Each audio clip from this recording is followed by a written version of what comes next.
یمن کے ایک آدمی نے اپنے لڑکے کو سفر پر بھیجا اور اس کے ساتھ ایک غلام بھی روانہ کیا تاکہ یہ غلام اور میرا بیٹا یمن جا کر وہاں پر تجارت کر کے واپس آئیں۔ تو راستے میں کسی بات پر غلام کا اور اس آقا کے بیٹے کا آپس میں جھگڑا ہو گیا۔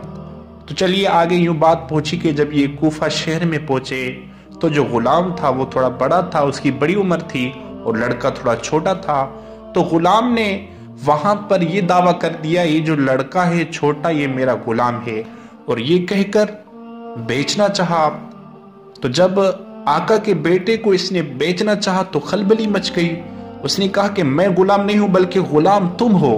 آخر کار بڑا شور ہوا تو وہاں پر موجود حضرت علی پاک رضی اللہ تعالیٰ عنہ کی بارگاہ میں جب یہ فیصلہ لایا گیا تو روایتوں میں آتا ہے کہ حضرت علی پاک رضی اللہ تعالیٰ عنہ نے آپ نے اپنے خادم سے فرمایا جو حضرت علی پاک کا غلام تھا، اس سے کہا کہ کمرے کی دیوار میں 2 بڑے سوراخ کرو اور اتنے بڑے سوراخ کرو کہ ان دونوں کے سر اس کے اندر سے گزر جائیں، دوسری طرف نکل جائیں، اور ان دونوں سے کہو کہ اپنے سر کو ان سوراخوں سے باہر نکال لو۔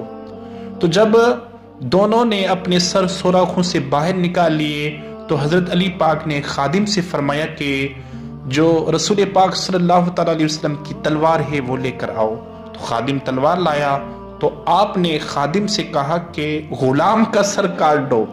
تو یہ سنتے ہی جو غلام تھا اس نے فوراً اپنا سر دیوار سے پیچھے ہٹا لیا۔ تو اس طرح جو لڑکا تھا آقا کا بیٹا تھا وہ وہیں کا وہیں کھڑا رہا۔ تو یوں آپ کی حکمت عملی سے معلوم ہو گیا کہ غلام کون ہے اور آقا کا بیٹا کون ہے۔ تو اس طرح کی انٹرسٹنگ فیصلے سننے کے لیے پلیز ہمارے چینل کو ضرور سبسکرائب کریں تاکہ آنے والی جو ایپیسوڈ ہے وہ آپ کے پاس بآسانی پہنچ جائے۔